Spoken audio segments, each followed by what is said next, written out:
నమస్కారం. లక్ష్మి చెప్పే కథలకు స్వాగతం. వీణులతో వీక్షించటానికి సిద్ధం కండి. ప్రియ సఖులు, ఇప్పుడు మనం ప్రముఖ రచయిత శ్రీ పివిఆర్ శివకుమార్ గారు రచించిన సేమంత హేమంత ధారావాహికంలోని 6వ భాగాన్ని ముగింపును వినేద్దామండి. హేమ గద్దించాడు ఆదిత్య. అతడి ముఖం కోపంతో జేపురించింది. శమంత లేదు లేదు అని పదే పదే ఉచ్చరించకు.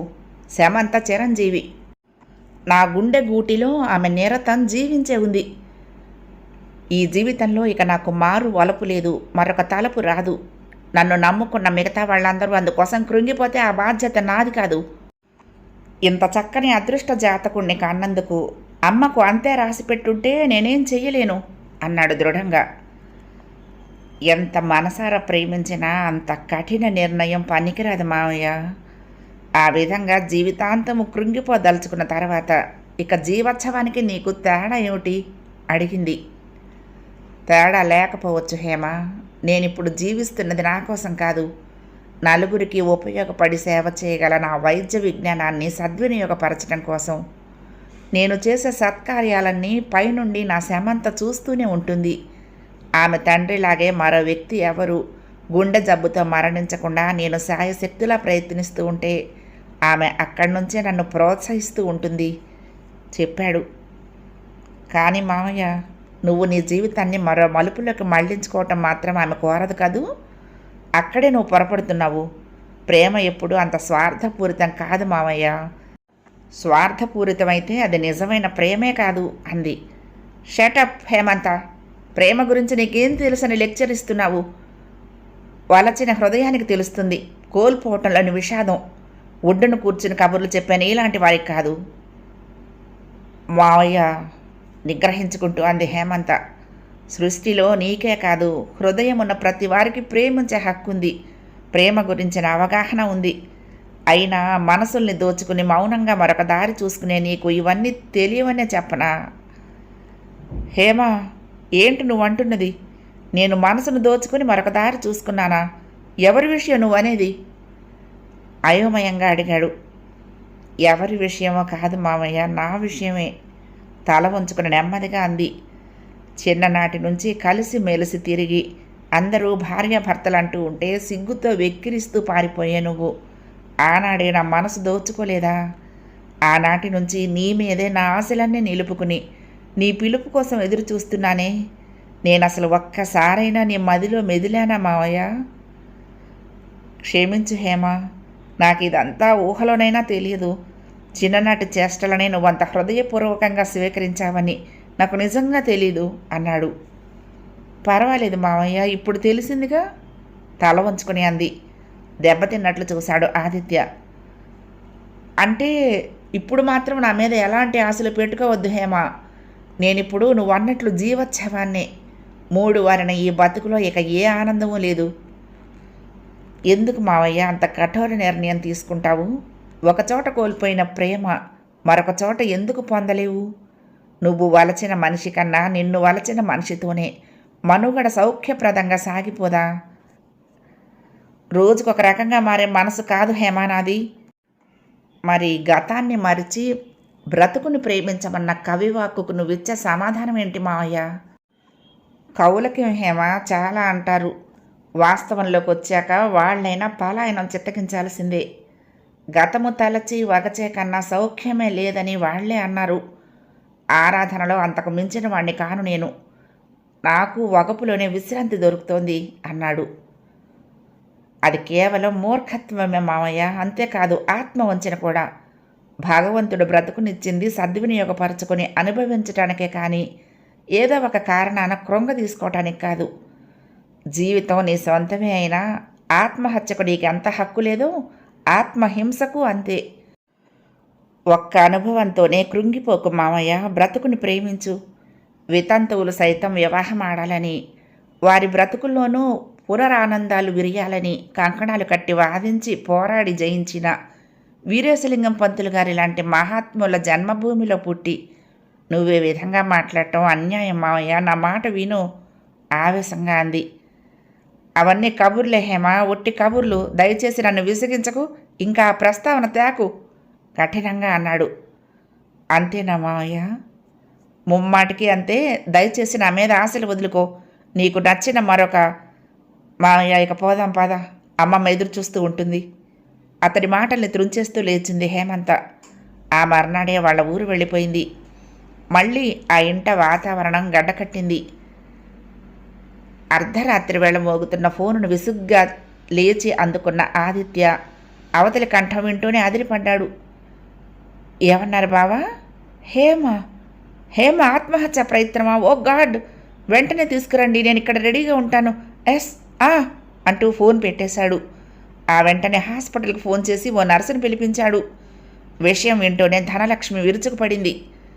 చూసావా బాబు, ఇంకా ఎన్ని ఘోరాలు జరగాలో ఈ ఇంట, నీ ఇష్టం కాని అంది. ఏమిటమ్మా నువ్వు అనేది? అయోమయంగా చూశాడు. కాక మరేమిట్రా, నీ వల్ల కాదు, నా తల్లి చావటానికి కూడా సిద్ధపడ్డది. నీ మీదే ఆశలు పెట్టుకొని అది నీ కోసం వస్తే నిరాకరించావు. నిరాశతో అది ఇంత దారుణానికి పూనుకుంది. మరి దానికి కారణం ఎవరంటావు? మాట్లాడకుండా వరండాలోకి నడిచాడు ఆదిత్య. దాదాపు అరగంట సేపటికి పోర్టికోలోకి వచ్చి ఆగింది కారు. అందులో నుంచి అచేతనంగా ఉన్న హేమంతని బావగారి సహాయంతో దింపుతూ ఉంటే కళ్ళు తిరిగిపోయాయి ఆదిత్యకు. పచ్చనైన పసిమి ఛాయకు అందిపోయి కమిలిపోయి చూడసఖ్యం కాకుండా ఉంది. దేహం అక్కడక్కడ కాలి బొబ్బలెక్కింది. గబగబా ట్రీట్మెంట్ ప్రారంభించాడు. నర్సు సహాయంతో శరీరం అంతా కట్లు కట్టి బయటకు వచ్చాడు. ఎలాగుందయ్యా దాని స్థితి? పర్వాలేదంటావా? ఆతృతగా అడిగారు బావగారు. పర్వాలేదు, ప్రమాదం జరగకముందే తప్పించగలిగారు, ఇంకేం భయం లేదు. అసలేం జరిగింది బావా, ఎందుకు ఇలా జరిగింది అడిగాడు ఆదిత్య. ఏవోనయ్యా, దానికి బుద్ధి ఎందుకు పుట్టిందో నాకు తెలీదు. 11 గంటల దాకా ఏదో చదువుతూ కూర్చున్న నేను పడుకోబోతూ బాత్రూంలోకి వెళ్దామని బయటకు వచ్చేసరికి కిరోసిన్ వాసన ఘాటుగా తగిలింది ఎక్కడి నుంచో. తీరా చూస్తే ఆ వాసన అమ్మాయి గదిలో నుంచి. అదిరిపడి అటు వెళ్ళి తలుపులు బాదినా జవాబు రాలేదు. నా అనుమానం దృఢమై గబగబా లోపలనున్న మరొక గదిలో నుంచి తలుపు తెరుచుకొని దాని గదిలోకి ప్రవేశించేసరికే ఇంతవరకు జరిగిపోయింది. అతి కష్టం మీద మంటలార్పాను, కానీ అప్పటికే అది స్పృహ కోల్పోయింది. వెంటనే నీకు ఫోన్ చేసి బయలుదేరాను.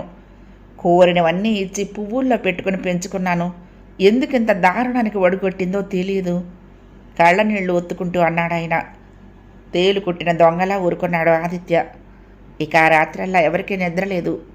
మర్నాటి ఉదయం స్పృహలోకి వచ్చింది హేమంత. ఎందుకు చేశావి పని హేమ?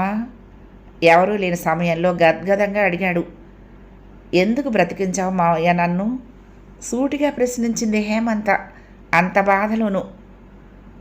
నిండు ప్రాణాన్ని అంత తేలిగ్గా తీసేసుకుందామనుకున్నావా? బాధగా అన్నాడు. ఎందుకు మావయ్య ఈ బ్రతుకు? ఏం చూసుకోవాలని బ్రతకను? చిన్ననాటి నుంచి కట్టుకున్న కలల సౌధాలన్నీ కరిగిపోయాయి. నా కొడుకుని నైరాశ్యం నుండి తప్పించమన్న అమ్మమ్మ కోరికను తీర్చలేకపోయాను.